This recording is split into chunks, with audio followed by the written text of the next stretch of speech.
Maurício Júnior. Eu tenho 22 anos e convivo com a gagueira desde a infância. Aos 12 anos, pensei em ser jornalista, mas tinha um certo receio. Agora, como estou concluindo o curso, resolvi, junto com alguns colegas, fazer um vídeo para discutir o que é e o que provoca a gagueira.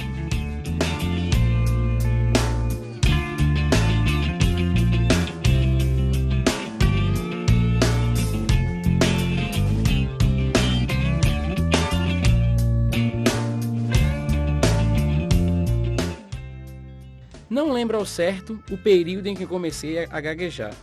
Sei apenas que era muito pequeno e sofri um certo tipo de pressão dos meus familiares e amigos. Quando ele tinha 6 anos para 7, ele puxava muito assim. Quando ele ia falar, entendeu? Ele sempre dava essa parada. Aí, oxi, Maurício está falando gaguejando.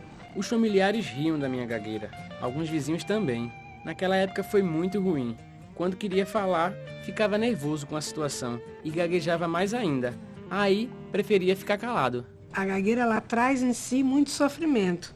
Exatamente porque na sociedade existe um preconceito muito grande, sem dúvida, né? Então, é passado a cada geração de que a gagueira é engraçada, né? Então, as pessoas riem com as repetições da pessoa que gagueja, com os bloqueios que ela tem, quando, na verdade, naqueles bloqueios existe todo um sofrimento que precisa ser respeitado, que precisa ser conhecido.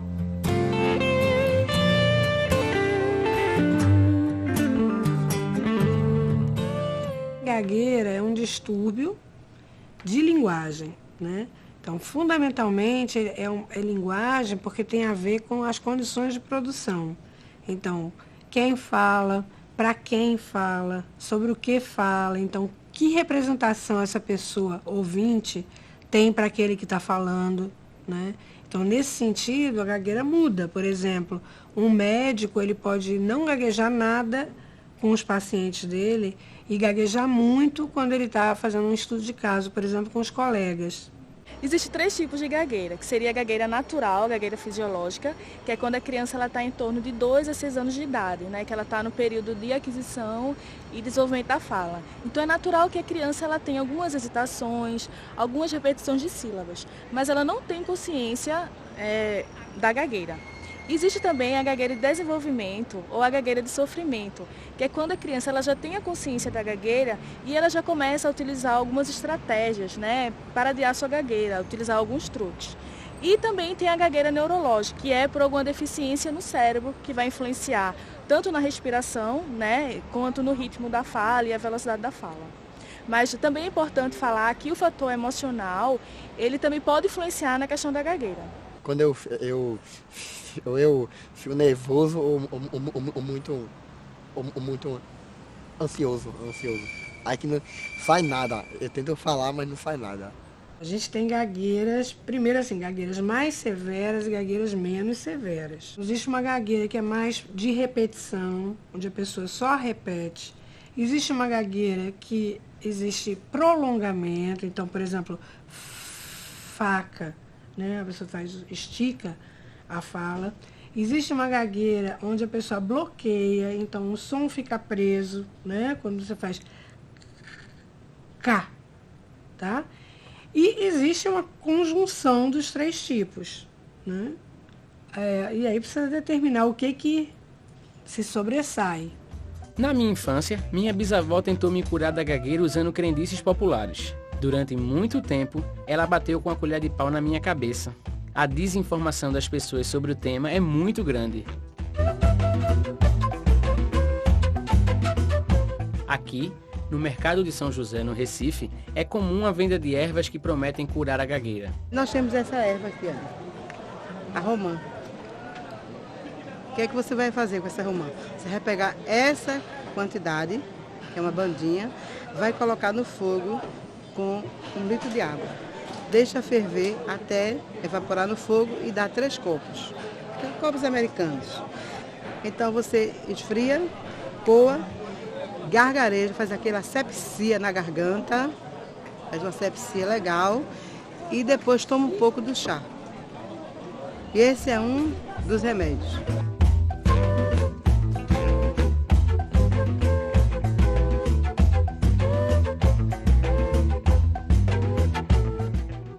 Mastruz é uma das ervas muito usada para gagueira, inclusive quando está assim acimentado. O mastruz acimentado, ele tem essa qualidade de servir para gagueira. É aquela gagueira mesmo que não tem médico que resolva, que não tem psicólogo, que não tem fonoaudiólogo, que não tem nada que resolva. Você toma ele, faz o chá, não vai ao fogo, faz infusão. Tem que ser o mastruz acimentado. Aí você faz tipo infusão.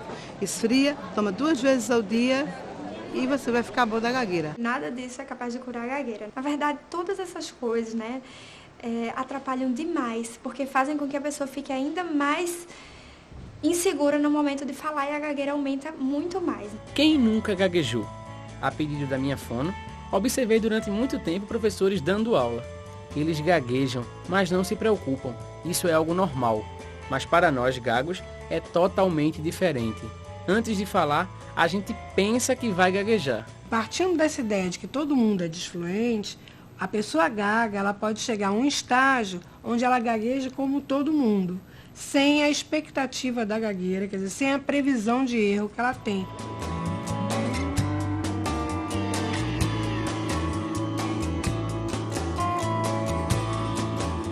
Uma coisa que sempre me chamou a atenção é o comportamento dos pais com as crianças.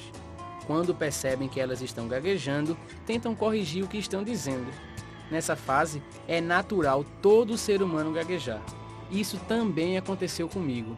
Inclusive, até a fono me chamou para falar com ela que tinha que ter, assim, não poderia dizer que ele era gago, porque ele não era gago. Ela teve que dar uma aula a mim, né? E foi quando eu senti realmente que eu estava, né, prejudicando muito ele. Eu e minha menina, então a gente parou. Quando a gente fala lá, que a gente dizia logo, né? Fala mais rápido, vai logo. No começo foi um pouco difícil, porque até a gente fica aperreado, né? Porque vendo a criança querer falar e não conseguir, muitas vezes eu prejudiquei, porque não pode reclamar. E reclamava e mandava ele parar, respirar, coisa que não podia. É a mesma coisa quando a criança começa a andar. Ela não levanta e sai andando, né? Ela vai cair, ela vai se segurar, ela vai correr para chegar mais rápido e não dá tempo de cair. E a gente acha aquilo ali normal. Quando a gente está aprendendo a falar, adquirindo linguagem, é extremamente complexo. A gente precisa saber o que vai dizer, precisa ter conhecimento da gramática, precisa ter conhecimento de vocabulário. E a criança ainda não tem isso. Então, ela descobriu o mundo e quer dizer para alguém o que foi que ela descobriu. Só que ela não tem vocabulário, não tem ainda a linguagem estruturada para aquilo. Ela vai gaguejar, isso é totalmente normal. Na infância, uma outra preocupação é com a escola. Muitas não estão preparadas para tratar um aluno com gagueira. Os professores não percebem o problema e, em alguns casos, podem até piorar a situação. Eu achei assim super estranho, porque nenhuma professora detectou o problema dele, tá entendendo? Ele passou do primário para o ginásio, né? E ninguém me chamou para falar. Quer dizer que eu que percebi. Existe uma grande defasagem em relação à gagueira nas escolas. Então, o que é que a gente orienta para os professores? Que não completem as frases das crianças quando elas estiverem falando, que não usem os discursos de respire fundo, fale devagar, porque, na verdade, eles acham que estão até ajudando, mas só estão ainda mais acentuando o problema. Então, qual seria o correto? O professor ele prestar atenção no conteúdo da fala da criança e não na forma de como ela fala.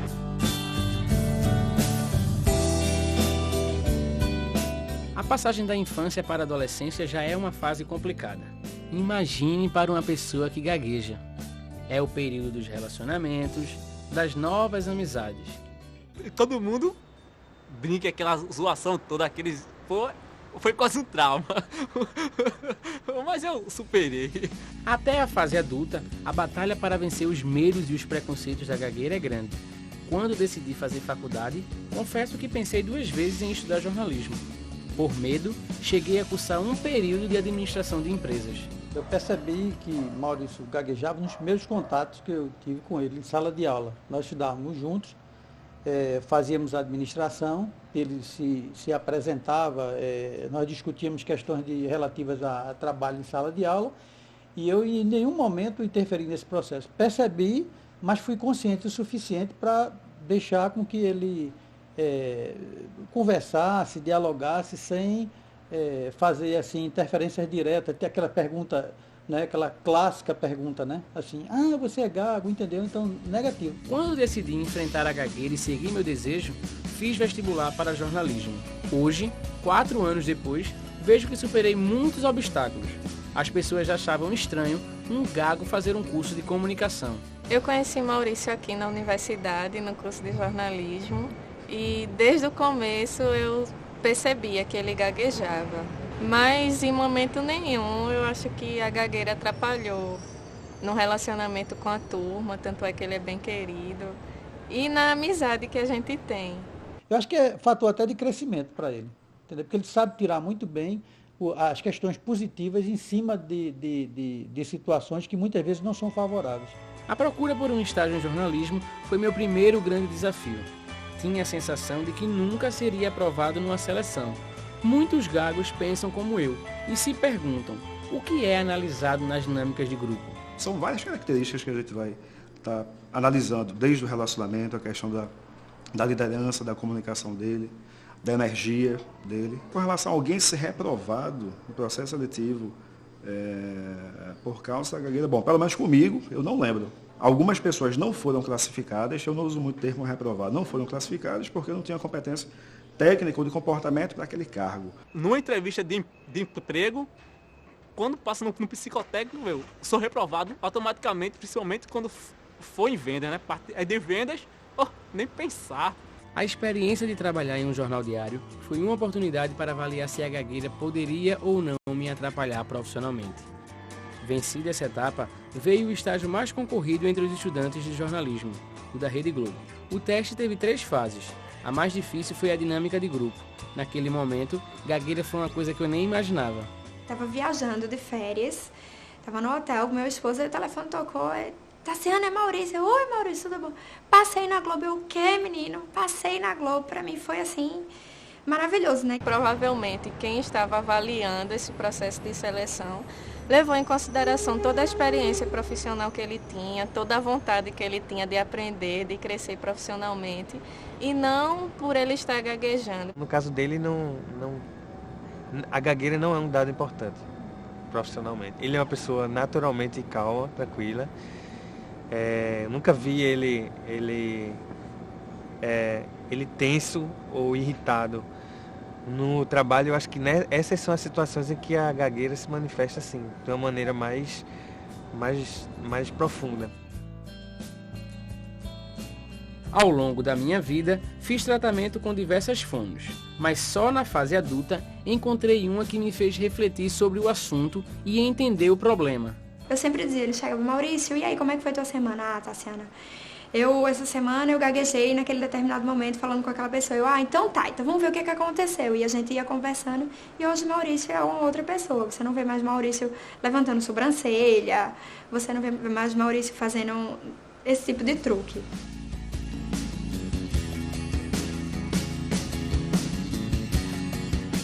Eu acho que todo mundo que passa por esse problema tem que procurar o tratamento, acreditar que realmente tem cura. Você vê aí, o Maurício ele vai se tornar um jornalista, né? Olha, eu diria o seguinte, que a gente pode fazer um pontinho aqui no meio do papel, né? Então, na verdade, o que a gente tem é um ponto. E essa é a dimensão que a gagueira deve ter na vida da pessoa. Né? Apenas um ponto, nada mais do que isso, porque na verdade a pessoa gaga, ela hiperdimensiona esse ponto, amplia e que na verdade fica às vezes o papel inteiro ocupado pela gagueira. A vida inteira da pessoa é ocupada pela gagueira, quando não deve ser. É só um detalhe entre milhões de outros detalhes que você tem. O meu sonho é exercer a carreira militar, né? Mas a cada dia que eu vejo assim, que tá mais distante relacionado à minha fala, a dificuldade na fala. Que eu tô correndo atrás, eu tô lutando, entendeu? Venho estudando e espero conseguir. Tenho certeza que a gagueira, a partir de agora, não será mais empecilho em nada na minha vida. Vou continuar nessa área e pretendo me especializar cada vez mais em comunicação social. Terminar esse vídeo foi mais um passo para a realização de um dos meus objetivos, explicar a gagueira a partir da minha história. E espero que meu exemplo sirva de incentivo para outras pessoas com gagueira.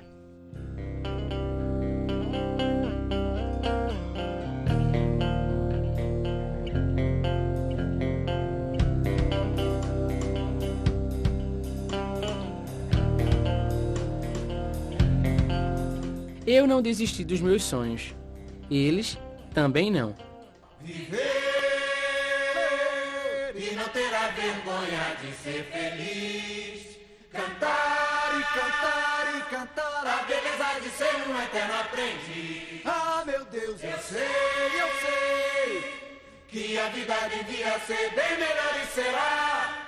Mas isso não impede que eu repita. É bonita e é bonita. Viver e não terá vergonha de ser feliz. Cantar e cantar e cantar a beleza de ser um eterno aprendiz. Ah, meu Deus, eu sei que a vida devia ser bem melhor e será. Mas isso não impede que eu repita.